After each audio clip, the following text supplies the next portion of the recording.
Bismillahirrahmanirrahim. Assalamu alaikum. Welcome to the Biolish world. Students, today we are going to start last topic of chapter number 5, variety of life. Lecture number 8 है and the topic is hepatitis. आज जो है ना वो हमने last topic discuss करना है chapter का हेपेटाइटिस.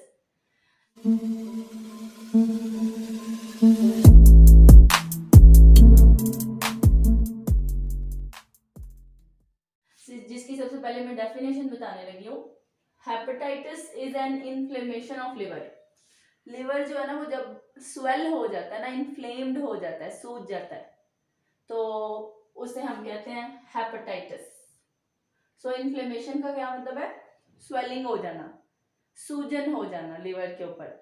सो लिवर की फंक्शनिंग अफेक्ट हो जाती है उससे, और बॉडी जो है वो सिम्टम्स शो करना शुरू कर देती है. इसकी कॉजेज क्या है?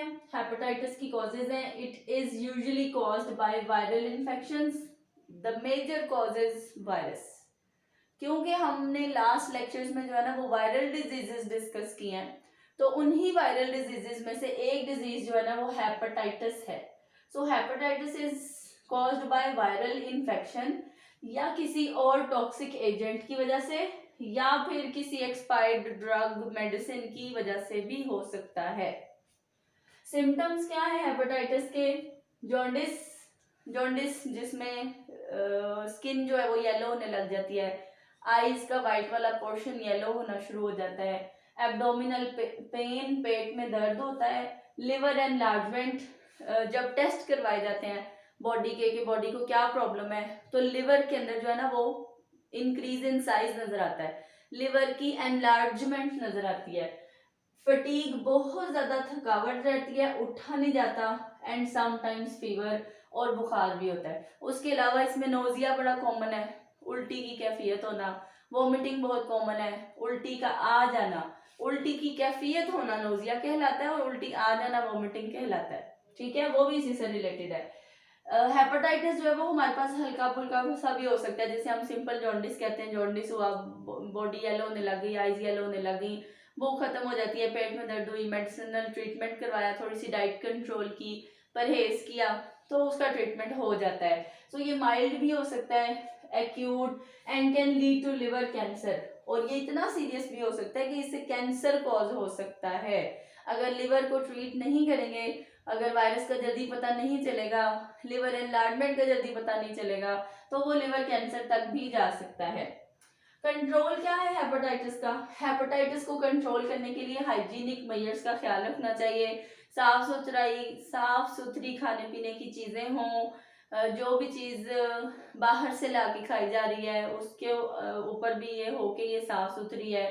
घर में जो बनाई हुई है उसमें भी सफाई का ख्याल रख के बनाई जाए. विद रूटीन वैक्सीनेशन, और हेपेटाइटिस की वैक्सीनेशन अवेलेबल है, वैक्सीनेशन करवा के इससे बचा जा सकता है. एंड स्क्रीनिंग ऑफ ब्लड, अगर किसी से खून लेना है या देना है तो उसकी पहले स्क्रीनिंग करवाई जाए, उसकी पहले चेकिंग करवाई जाए. जो ऑर्गन ट्रांसप्लांट वगैरह करने के लिए देना है, लेना है, उसकी भी स्क्रीनिंग की जाए. और टिश्यू ऑफ द डोनर, और अगर किसी से कोई टिश्यू लिया जा रहा है किसी डोनर से, तो भी उसकी स्क्रीनिंग की जाए कि उसके अंदर कोई हेपेटाइटिस का वायरस तो नहीं. सो ये जो है ना इसका कंट्रोल है. ये जनरल टर्म्स थी जिसमें हम पहले हेपेटाइटिस की डेफिनेशन देंगे, फिर इसकी कॉजेज बताएंगे, फिर इसके सिम्टम्स बताएंगे, फिर इसका कंट्रोल बताएंगे. अब जो है ना वो मैं एक्सप्लेन करने लगी हूँ types of hepatitis.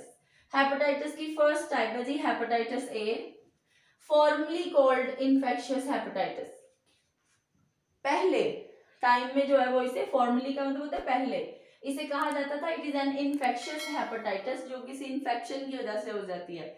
Is transmitted bye contact with faeces. और ये कैसे ट्रांसमिट होती है एक ऑर्गेनिज्म से दूसरे ऑर्गेनिज्म में? फीसेस के थ्रू. फीसेस क्या है? एनिमल्स का वेस्ट मटेरियल. फीसेस क्या है? ह्यूमंस का वेस्ट मटेरियल. उन ह्यूमंस का वेस्ट मटेरियल जो कि हेपेटाइटिस के पेशेंट्स हैं.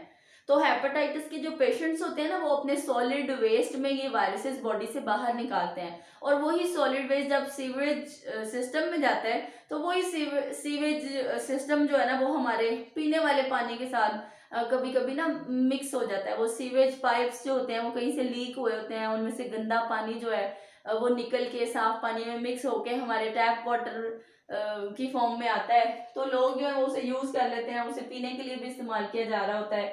सो इसी तरह फीसिस से कांटेक्ट में आया जाता है। कैसे? सीवेज का सिस्टम अच्छा ना होने की वजह से फ्रॉम इन्फेक्टेड इंडिविजुअल्स, जो पेशेंट्स हैं उनके वेस्ट मटेरियल के थ्रू वायरस पानी में चला जाता है, और फिर वो सीवेज सिस्टम अच्छा ना होने की वजह से, ड्रेनेज अच्छी ना होने की वजह से पीने वाले पानी में वायरस मिक्स होता है और वो फिर टैप वाटर की फॉर्म में घरों में आ जाता है। Hepatitis A virus is an RNA virus. Students ये जो बातें हैं ना, ये आपने एमसीक्यूज के लिए अच्छी तरह से याद रखनी है। हेपेटाइटिस ए वायरस एक आरएनए वाला वायरस है, इसमें आरएनए पाया जाता है और ये नॉन इन्वेलप्ड है, इसके ऊपर इन्वेलप नहीं होता।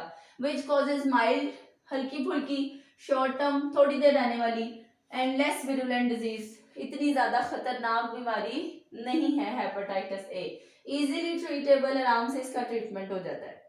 ठीक है, दूसरी टाइप है हमारे पास hepatitis B, that is called as serum hepatitis. Serum का जो वर्ड है ना वो हमने ब्लड से निकाला हुआ है। ब्लड के अंदर से जब ब्लड सेल्स अलग कर दिए जाएं और एंटीबॉडीज अलग कर दी जाएं, तो जो बाकी लिक्विड बचता है उसे हम सीरम कहते हैं।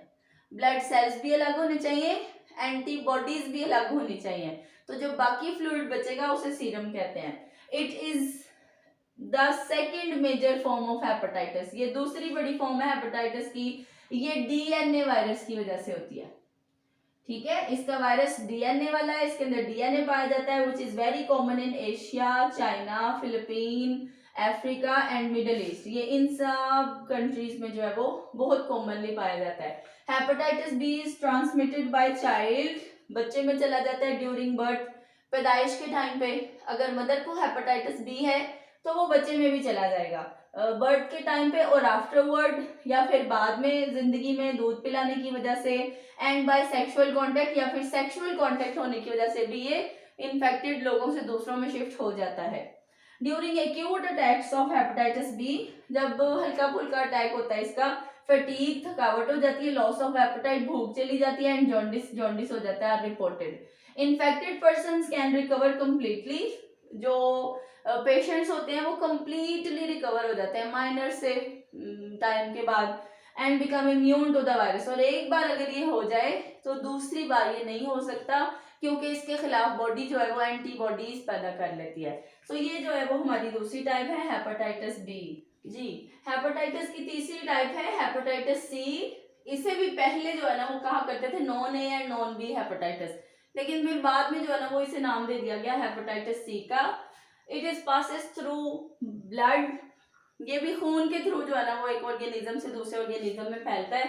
फ्रॉम मदर टू चाइल्ड, माँ से बच्चे में, ड्यूरिंग प्रेगनेंसी, जेस्टेशन पीरियड के दौरान, प्रेगनेंसी के दौरान, एंड आफ्टरवर्ड या फिर बाद में दूध पिलाने के दौरान, एंड बाय सेक्सुअल कांटेक्ट या फिर सेक्सुअल कांटेक्ट होने से ये फैलता है। Hepatitis C virus is also RNA virus, ये भी एक आरएनए वायरस है और इन्वेलप्ड है।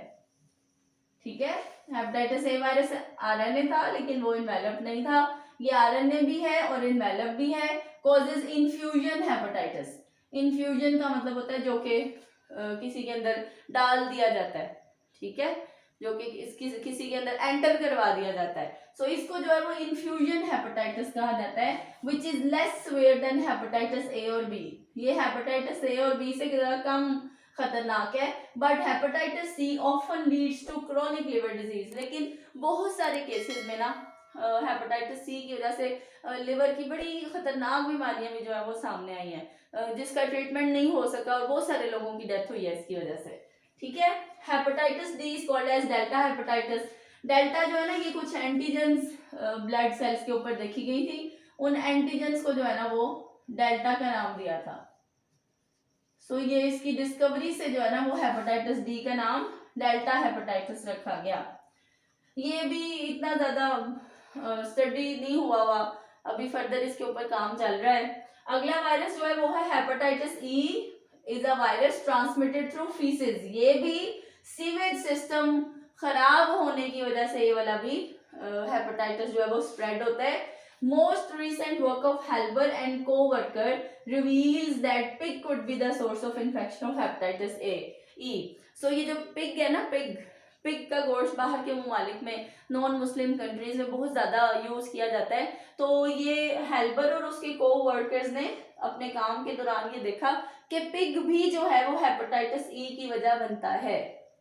ठीक है, लास्ट टाइप जो हमारे पास आगे हैं F&G, caused by virus yet unidentified. अभी तक इनके वायरसेस जो है ना वो आइडेंटिफाई नहीं हो सके, अभी तक हमें इनके वायरसेस का पता नहीं है कि ये कौन कौन से वायरसेस हैं और उसके क्या सिम्टम्स हैं और वो कितने हद तक खतरनाक हो सकते हैं। सबसे ज्यादा अच्छी तरह जो स्टडी हो चुके हुए हैं हेपेटाइटिस, वो है जी hepatitis A, hepatitis B and hepatitis C.